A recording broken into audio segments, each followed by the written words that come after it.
Hey, Frugal friends, I'm Jen. I'm Jill. And wages are stagnant, inflation is inflating, but these are not the reasons most people are quote unquote broke.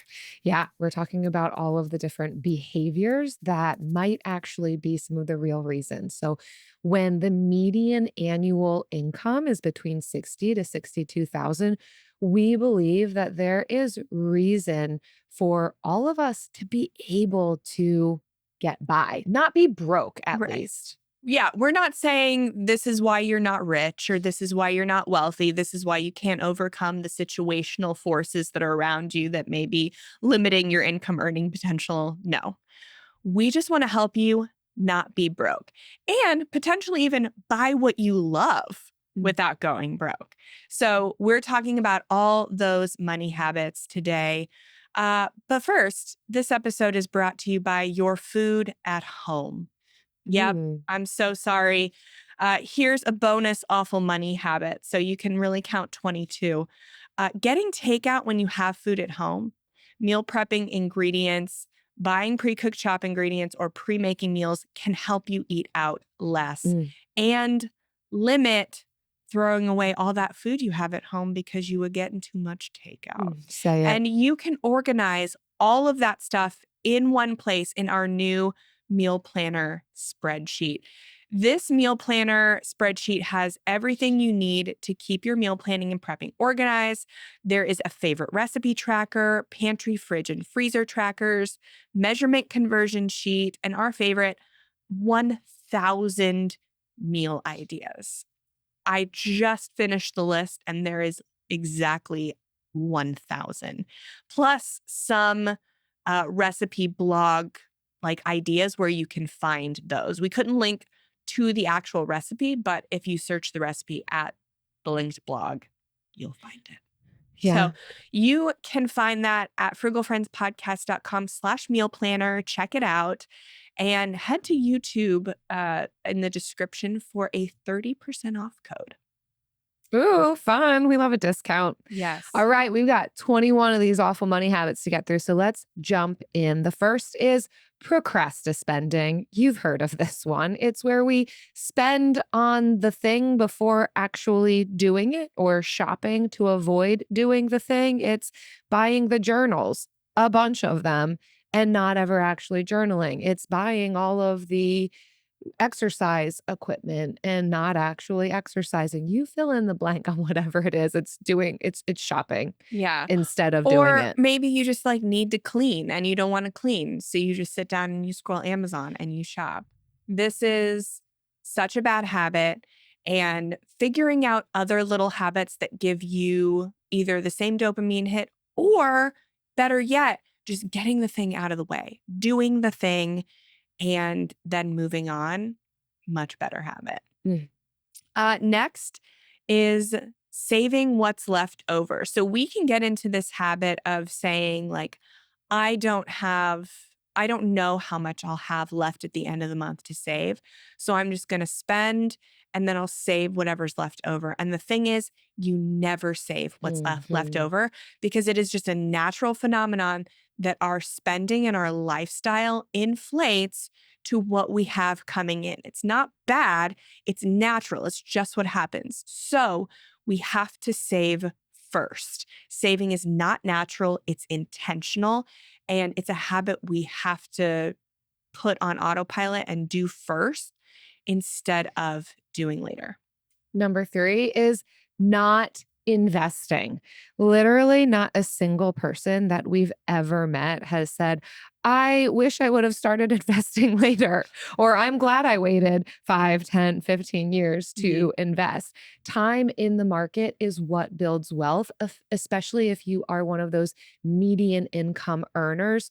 Your ability to build that wealth is going to depend on you starting earlier, even if it's small amounts. A lot of times we will wait because we think, I just don't have enough now. I'm going to wait until I do have enough and can really throw chunks at this.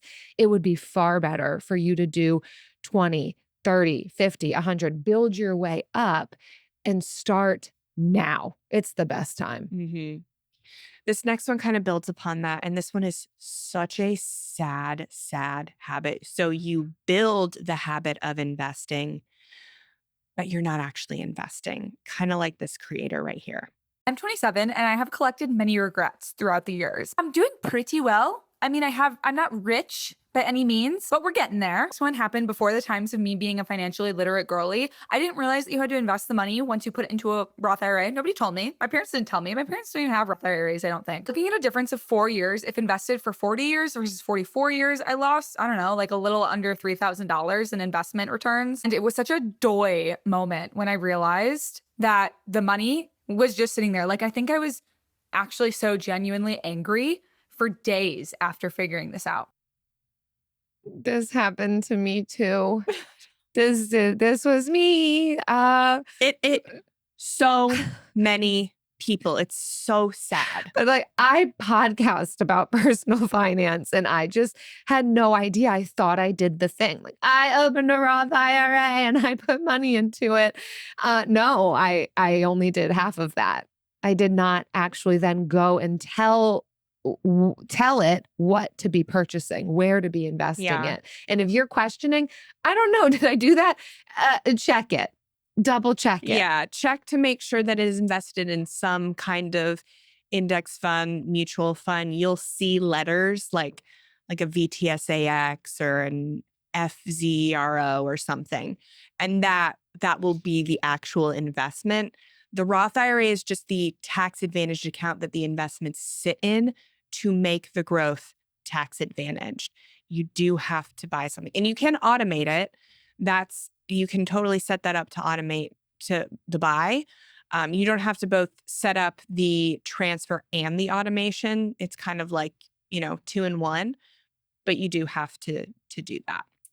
The fifth habit is keeping your credit utilization at 30%. A lot of people still think that this is what they need to do in order to build credit, when really you want to keep it under 30%. And truly paying off your credit card every single month, bringing it down to 0, is actually the best thing that you can be doing for yourself financially. Yeah.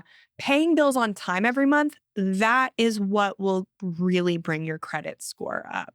So if you can keep it at 0% and pay the bill on time, you're putting stuff on the card and you're paying it all off on time every month. That is truly how you build credit without paying for it.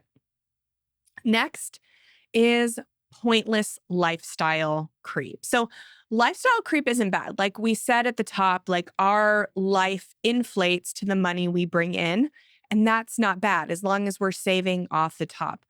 But creeping, just because you see someone else creep, or time has passed and I'm older, so I guess that means I'm expected to creep, or I'm just creepy. Yeah. That's the pointless lifestyle creep that we're talking about. And that can come so much from social media. What we see on social media just inadvertently creeps our lifestyle up and up because it's this bandwagon effect. We see other people doing it. So we assume our lifestyle, because they look like us, our lifestyle should emulate that. So creep because you want to, or because your body is in pain. If you don't. So like getting a new bed because your back hurts from sleeping in an old bed. Stuff like that.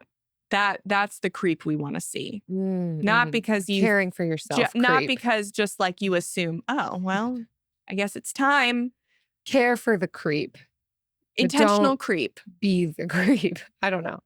It worked in my head. You let us know in the comments how you creep. How creepy are you? Number 7 is not having any spending awareness. So if you've ever tried to lose weight, you know that you have to track what's going into your body so you can compare it to the energy going out of your body. We were just talking about this today. You've got a whole app for it.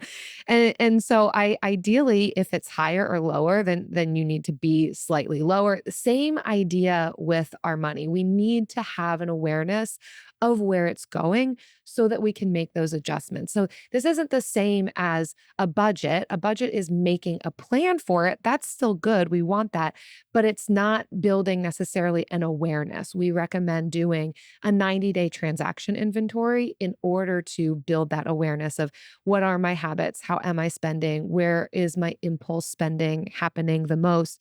And how can I make these different changes so that I can make a budget or a spending plan to kind of match, rein in what I want to rein in, maybe even expand where I want to be able to expand.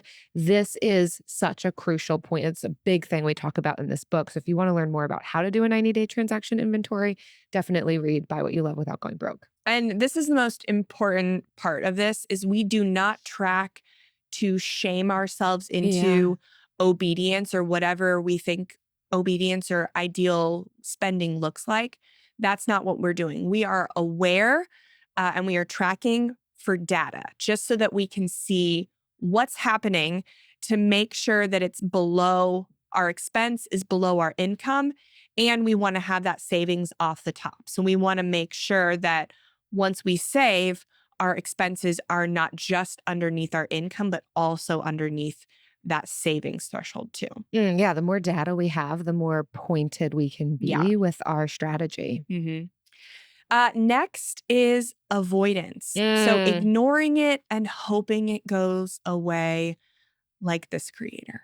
I have so many money regrets in life, and I've been too ashamed to talk about them in the past, but here are some of my most cringy mistakes that I wish I could go back and fix. I'm just gonna start talking and let them out in one big dump, so here it goes. Despite having scholarships that paid for my education, I still took out a bunch of student loans in order to just focus on my training. I did work extra jobs to ease this a little bit, but by the time I was in grad school, I was so burnt out and burning through my money so quickly that I opened a credit card because I didn't have a better plan, and I didn't even research it. I just used the bank I had at the time. I constantly avoided checking my bank account because I had so much money anxiety and I just kept digging myself into this hole of debt because I did not want to deal with it. I created so many problems for myself just because I thought getting financially literate would be so much more complicated and frustrating. Fast forward to now, I have zero credit card debt. I am a certified financial education instructor, and I decided to help other young artists and self-employed creatives get financially literate so they can avoid these mistakes and stop feeling so stressed out. Yeah. And I think that's so common for, I don't know if it's just overachievers, but like we get scared of not understanding finances because people make them seem complex. I think it's like in the news, we think what's happening in the news and the stock market and the economy is like, that's personal finance. And that's absolutely not. And so we think it's confusing. So like we being overachievers just do more. We do more. But then that more is not efficient because we're not paying attention to the data. And so we just ignore it and we keep working and hoping we can just like figure things out. If things just fall into place because we're working so hard, but we're ignoring it and kind of hoping it goes away that way. Yeah. And almost a full send on some of these decisions. Like, well, I already ripped off the Band-Aid. So why stop now with these spending behaviors? Yeah. And a note, if somebody is making things seem complex on the internet, they're probably trying to sell you something. So if you've seen a creator talk about something personal finance related and it feels hard to understand, like they're the only ones that can teach it to you, they're trying to sell you like a course or a product. It's really not that complicated. Unless you're trying to get into like analyzing stocks, like, and you shouldn't do that unless you feel confident in personal finance. Otherwise, they're trying to sell you something. It's not that complicated.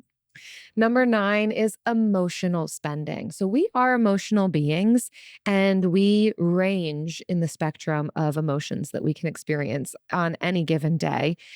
So this could be spending to cope. This could be spending out of feeling stress, to forget, because you're angry, because you want to celebrate. Any of it can be non-beneficial to our finances. And it's not to say I can only ever be logical. That's not realistic. We are emotional, but I think recognizing when our emotions are negatively impacting the spending decisions that we're making. Because a lot of times when we are in a more extreme emotional state, it can kind of hijack our ability to make some of those more rational, beneficial decisions. And so having an awareness of ourselves, of our spending, like we talked about already, can help to equip us to make some of those better decisions and not consistently find ourselves overspending, over consuming because of an emotional state. And that 90-day transaction inventory is one of the things that will highlight what are the types of emotions that trigger the spending so that then you can have a good strategy on how you're going to interrupt that pattern. Next is buying your status. Luxury cars, designer clothes, McMansions, private schools, they're not bad if you can easily afford them. But status means nothing if you don't have financial peace. I think Warren Buffett, who is the 10th richest man in the world, he's worth over $100 billion. And I get this is easy for him to say, but at the end of your life, he said, it's not going to matter how much money you have or the things you have. What is truly going to matter is the number of people who love you. Like that is what is truly going to be the wealth in your life. And so if you need to buy status to get the attention or respect of people around you, then that's not the right group. Now, if you can easily afford these things, cool. And you like them, cool. But buying status is never worth it in the end. Number 11 is ignoring your emergency fund. So just thinking, no thanks, I'm not going to build that because you know what? It takes a long time and it's not sexy and it's not that fun. But we do need to have at least 3 to 6 months worth of living expenses saved up. The latest quarterly data from the Bureau of Labor Statistics shows a net loss of over 200,000 jobs, which tells us that people are being laid off without warning. I hope it's not you next. But no one is irreplaceable. I know several people in the last quarter with really secure jobs who were laid off unexpectedly. We are not trying to lead with fear here, but it is a warning to be as prepared as possible. That if we can kind of see some of these potentials, some of these what ifs, and cushion ourselves a bit, that's going to bring a lot of peace of mind so that when these catastrophic things happen, we know we already thought about that. Yeah. We prepared for that. Whenever you save something and you start to get into that bad habit of spending it because it's there and it's, it's your emergency fund, but it's there and you can always save it again. Remember, no one is irreplaceable at your job. I mean, you better not replace me because no one is irreplaceable at their job. Yikes. She said what she said though.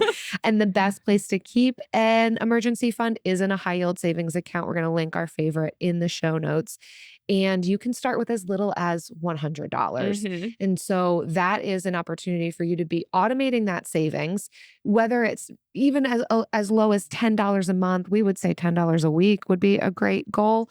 But that money can then grow interest. So you're not even needing to put all of the money into it. It's going to make money on interest. Not a ton of money, but it's going to keep up with inflation. And that's all you want your emergency fund to do. It's not your retirement account. You don't need it to earn income for you when you retire.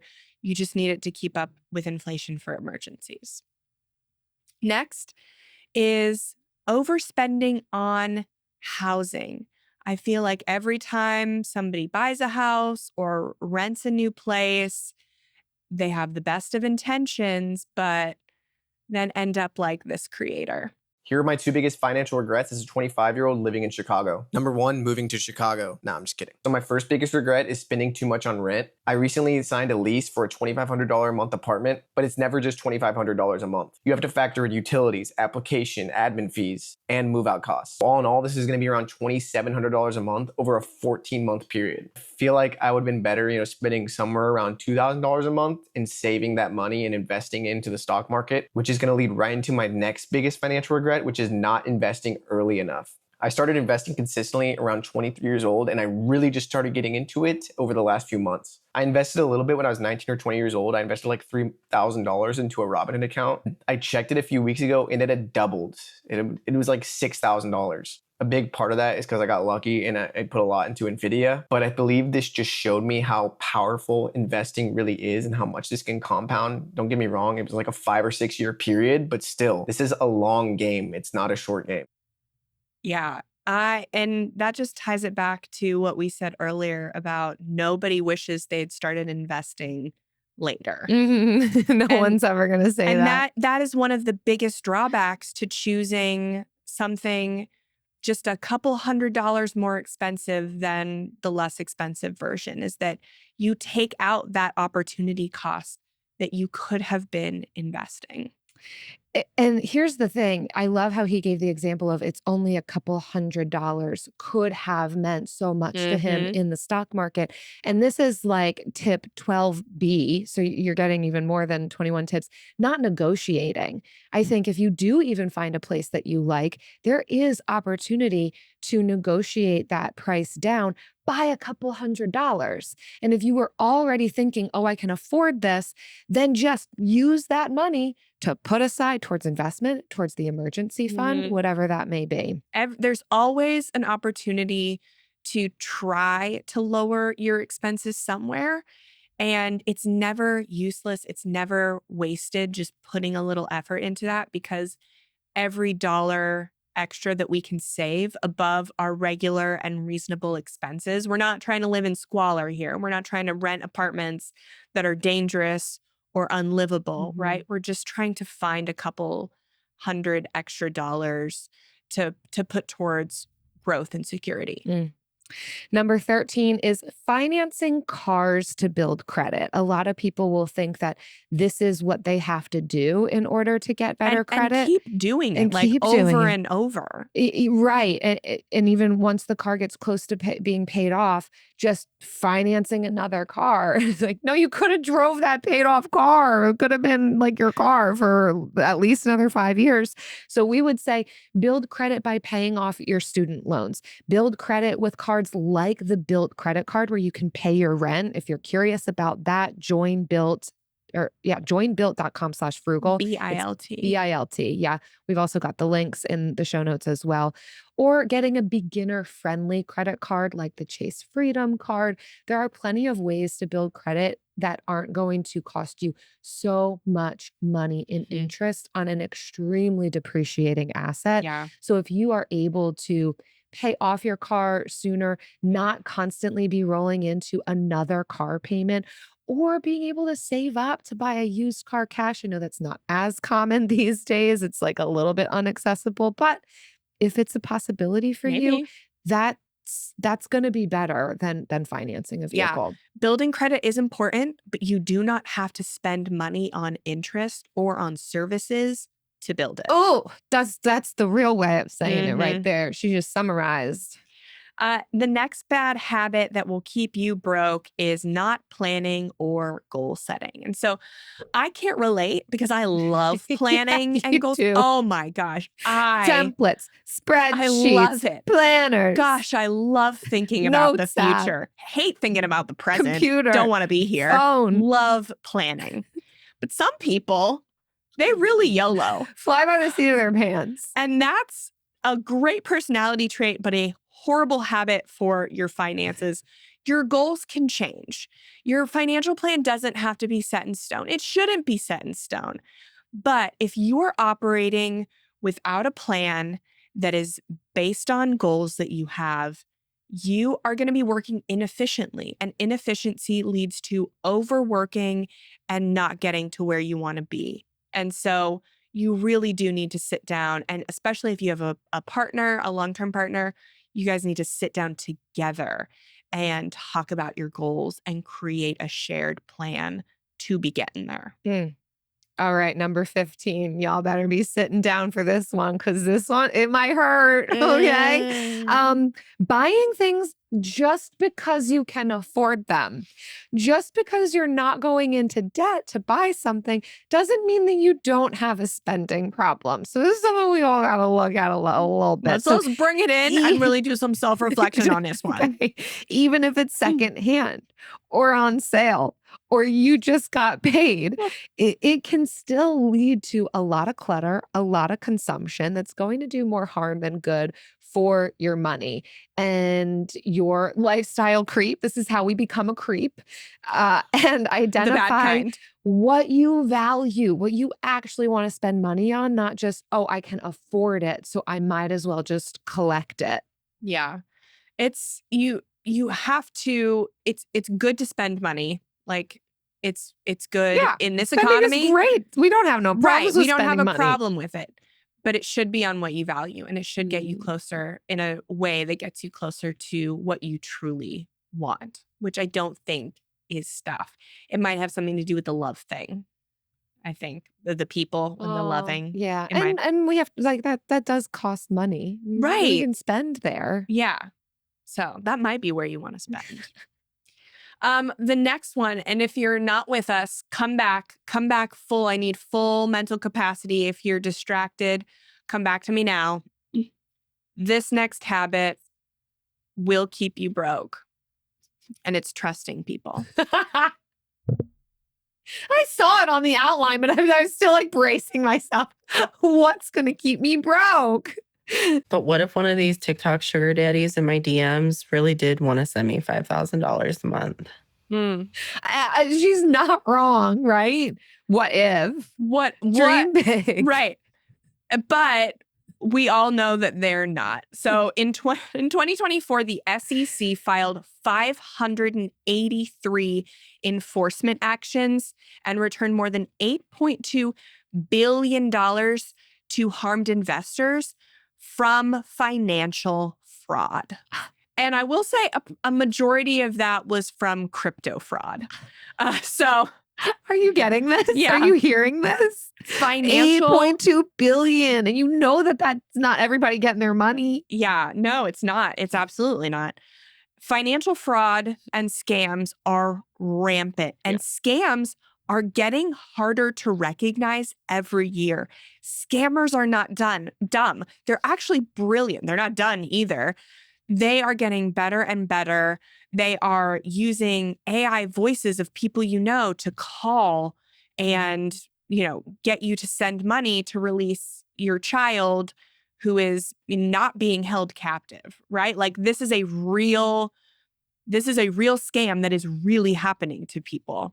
And so not all of them are as extreme as that, but scams are rampant. And so always be skeptical of Always people. be on guard. Always be on guard, especially people on the internet. But 'Cause you don't know them. even people in your real life, because we all know an MLM hun that's trying to get us to buy something or sign up for a life insurance policy we don't need, or and we do need life insurance, term life insurance, fabric.com/frugal, I think. Is a something. Fabric is a partner of the show. Tell them Frugal But that's not sent the you. only one out there. Term life insurance of any kind is good, But yeah, it's you need to be aware. We try to do an episode like every 6 months on scams, like current scams. So we have a social media scams episode that we will link to, and then also a make money online scams episode, and our Tell 'em. next episode. So if you're not subscribed to the channel right now. And our next episode is also about scams. It's about mystery shopping scams. So not You're gonna scams, but it is about a mystery shopping scam and overall influencer scams that try to get you to spend your money to make how to make be money. more and more aware. Yeah. They're becoming more and more complex. So we've got to be on guard to higher degrees.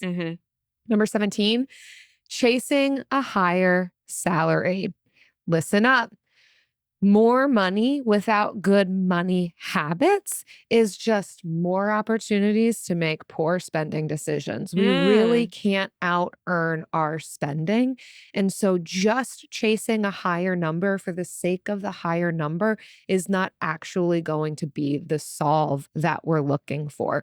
We would like to encourage people to chase wisdom aggressively, chase experiences that are going to help you to know what is beneficial for you, that is going to lead to greater degrees of understanding about yourself so you can aim at health in a sustainable way. That's the kind of thing that we need to keep progressing towards and not stay stagnant. You know what's fun? That's like more fun than watching gurus on social media is talking to someone in your real life who you have seen steward their money well and asking them questions about that, mistakes they've made, things they've done well. And you don't need to know how much money they make or any of those details. But like if there's somebody you respect, then asking them questions. Yeah. And when we should be pursuing that as aggressively as we pursue more money. I think we should all be pursuing to be compensated more as we grow in experience and education and wisdom in our fields. I think we need to be compensated appropriately for that. And it does us more harm than good to not pursue that. Which is number 18. Yeah. Not chasing a higher salary. Yeah, we got There's both a balance. sides of the spectrum. There's a balance. And we've got an episode on this one coming up as well. But we cannot stop chasing career and financial advancement because we should be content or we should be grateful or somebody else is better qualified or whatever. I'm frugal, so I don't need more. We will never tell you that. We will never tell you to stop pursuing career advancement or just advancement in whatever your pursuits are. If that's what you want, sometime, and every season's going to be different. There are times that I have chosen to take less because of what it provides to me in other areas, because of and we can the do that wealth because that of happens. frugality. Right. But that's not an excuse to stay stagnant. Right.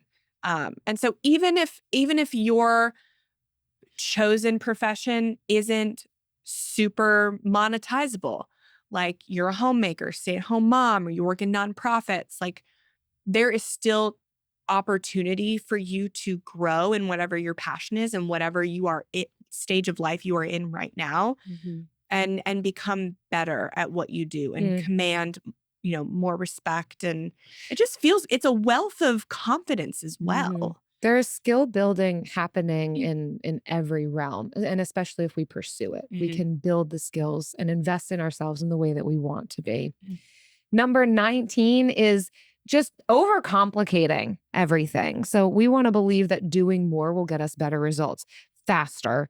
And that often can be so untrue. So it's actually doing the right things for us that can give us the better results that we're looking for. So not overcomplicating our investment strategy, not thinking that we need to be day traders in order to actually be able to build wealth. Not thinking we need to trade crypto. Not thinking we need to be having so many side hustles. It is okay to have a 9-to-5 and nothing else, especially if we are working on some of those skills and negotiating for higher salaries and that kind of a thing. It doesn't have to be complicated. It can be very, very simple. Yeah. Simple is the secret sauce. And then you just add things to enrich your life, like hobbies. Yeah. Like our hobby episode. You can check that out and figure out how people overcomplicate hobbies so that you don't have to. Number 20 is not updating. So not just doing all the stuff, all the good stuff, and then just forgetting about it and just getting out of the habit of doing it. So seasons change several times a year. So you need to be checking in with your finances several times a year, at least once a year, to make sure you're doing what is still in your best interest, that your goals are the same, or maybe they've shifted a little bit. So how's your savings plan and your investing plan shifting? Is it shifting at all? Do we need to reallocate in the portfolio, which sounds complicated, but again, it's not complicated. I promise You you, it's can not learn it. complicated. So, Mhm. and then also we can develop habits that we're not aware of. Habits are not always intentional. These things we're talking about, like saving and investing, those are intentional. But we can create habits that are not intentional. And so we need to be intentional about looking for those to see if it's something we want to keep doing or if we want to take it out to get back on track. Mm. And last but not least, number 21, beating yourself up for past financial decisions. I think that people need to stop being so hard on themselves for the debt that they are in. And I tell myself this all the time because I used to be constantly like beating myself up. Like, I can't believe how much credit card debt I got in and all this stuff. It doesn't matter anymore, unfortunately. Like, it's done. You bought the stuff you bought. You paid what you paid, like student loans, car loan debt, house debt, whatever it is. The debt's already done. You already did it. Why are we going to keep living in the past, keep thinking about what we did in the past? Like, all we can do is move forward. That's it. That's the only thing that we can do. And if we constantly keep thinking about like, oh, I wish I did this, I wish I did that, it's not going to change anything. Like, why are we going to be in that mindset? So if we shift our mindset and just think, okay, what am I going to do to get myself out of this? What am I going to do differently? How am I going to change things now? Because you can't change the past. So let's worry about current, present time, and the future. Let's set ourselves up for success for the future. Yes. These regrets are how we stay stuck. If this is what is taking up the most of our emotional, mental energy, then we don't have the capacity that we need to actually make different changes moving forward. This is something that I feel so deeply. I shared my own story in the book, Buy What You Love Without Going Broke. But I think we can just feel so bad about why did I do that thing? But yet there's an opportunity to be able to reframe the whole thing and say, but what did that provide for me? I might make a different decision now, but I got the degree, or I learned now about managing money. And this was kind of probably one of the only ways that I would have learned this, or it got me that safe car. Whatever it might be, we can flip the script, change the narrative, and really change how we feel about something, the perspective that we have that can provide that pathway forward to, okay, this isn't weighing me down as much. Now I'm just full steam ahead on doing something different, getting rid of this and showing myself that I'm capable of making more beneficial decisions and not living in the regret constantly. And I love the creator from earlier who said she racked up her credit card debt. She wouldn't look at her finances, and then she paid it off and became a financial coach Yeah. for other people in her industry to help. Like, that can be you. Yeah. It doesn't have to be, I'm bad at money, so that's how I'm going to be forever.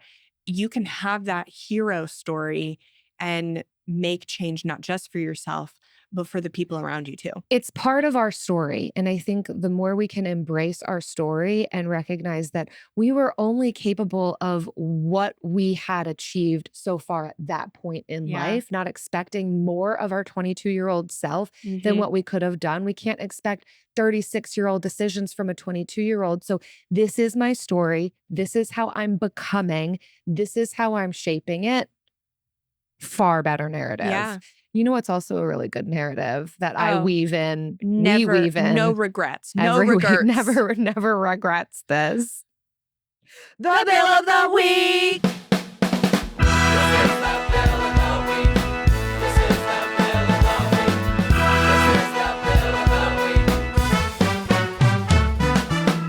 That's right.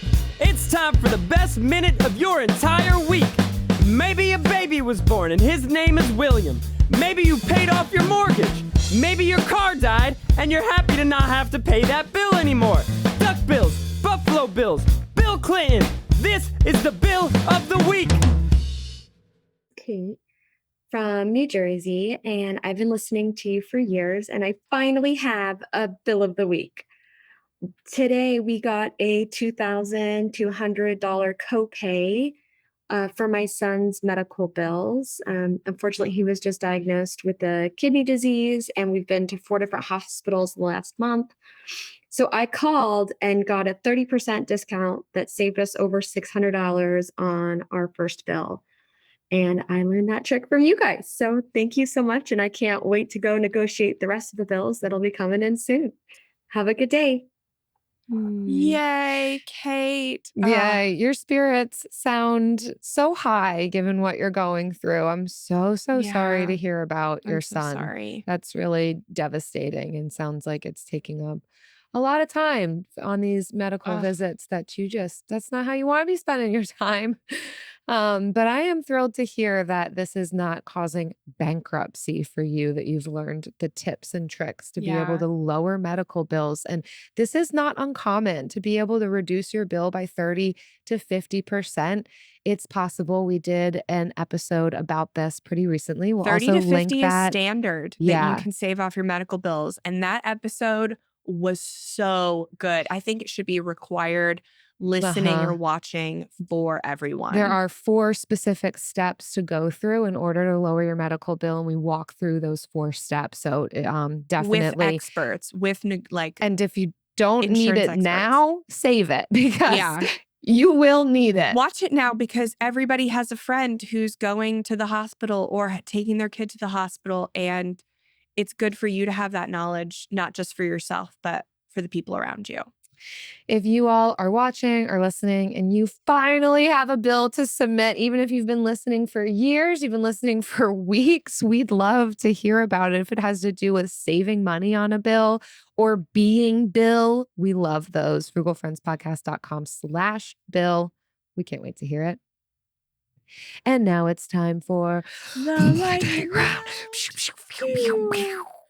All right. What's a broke habit you left behind for good? And it is, You no longer broke. yeah, it's thinking, oh, there's my walking alarm. Got it. It's time to get up and walk. It is. That is. Jen, we're podcasting. I know. Well, that's why it's on silent. It is thinking the cheapest price is the best price. Oh, I left that one behind. For real. Oh, that's good. I spent a lot of money this weekend replacing cheap stuff that literally, it was past its prime. I wasn't wearing it at all. It was just sitting in my closet taking up space because I literally couldn't wear it. It was like stuff peeling off. I would put my foot into the shoe and part of the shoe would come back out with me every time I took it out, like stuff like that.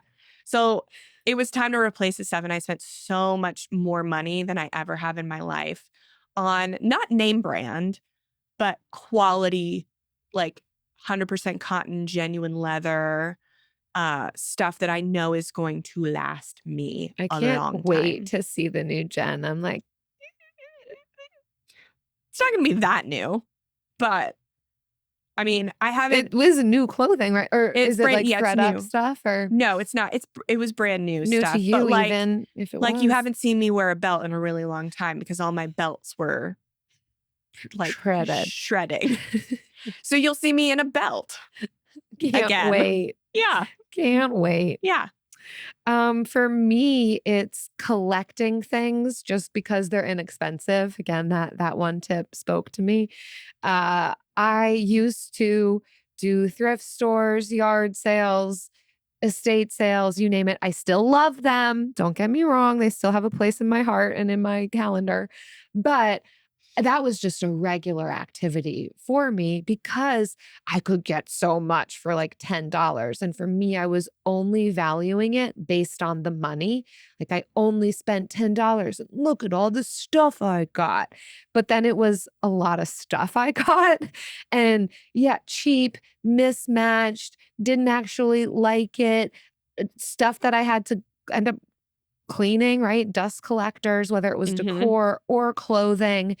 And it just was clutter, physical and mental.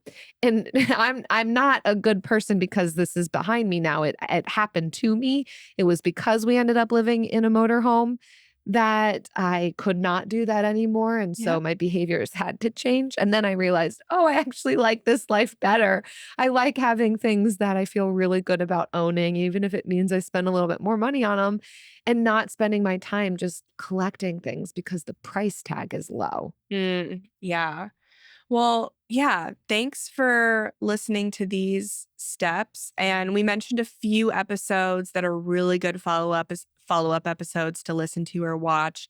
The medical bills, the hobbies, all those. So we will link to those in the description of the show notes so that you can keep learning and building better habits. If you want even more ways to build better habits, we've got a great one about the frugal swaps too. That's a recent one. We'll link that one. Thanks so much for listening, everybody. We are really one of our favorite activities to do instead of spend money is to read your kind reviews about the book, Buy What You Love Without Going Broke. Have you heard us mention it before? Like this one from Sheila Land, 5 stars. Great read. I have enjoyed listening to the Frugal Friends podcast for a couple of years now and was excited to read their book. It did not disappoint. Jen and Jill are like your best friends, having an honest conversation with you about money. There is no judgment or shame, just ideas to help you have the best relationship with your money and how to make your best decisions. I am in my early 60s and found this book to be very helpful. Thank you, Jen and Jill. It is really cool to hear from people in different age brackets. Yeah, thanks, still Sheila. finding something useful. That's so nice. If you want to see if it's useful to you, buywhatyoulovebook.com. Yeah. And if you enjoyed the show, please leave a rating and review on Apple or Spotify if you're listening there. If you're listening on YouTube, please like and subscribe. It really helps us grow the channel. If you're an audio listener, come on over to YouTube and just hit that subscribe button. The water's warm. And It's nice over there. and go back to Spotify or Apple. As you know, we're not trying to change you. We don't want to change you, but every subscribe really does help us reach new people. We're looking to reach new people with this message of the radical middle of values-based spending. So, and good money habits that don't leave you feeling confused or deprived. See you next time. Bye.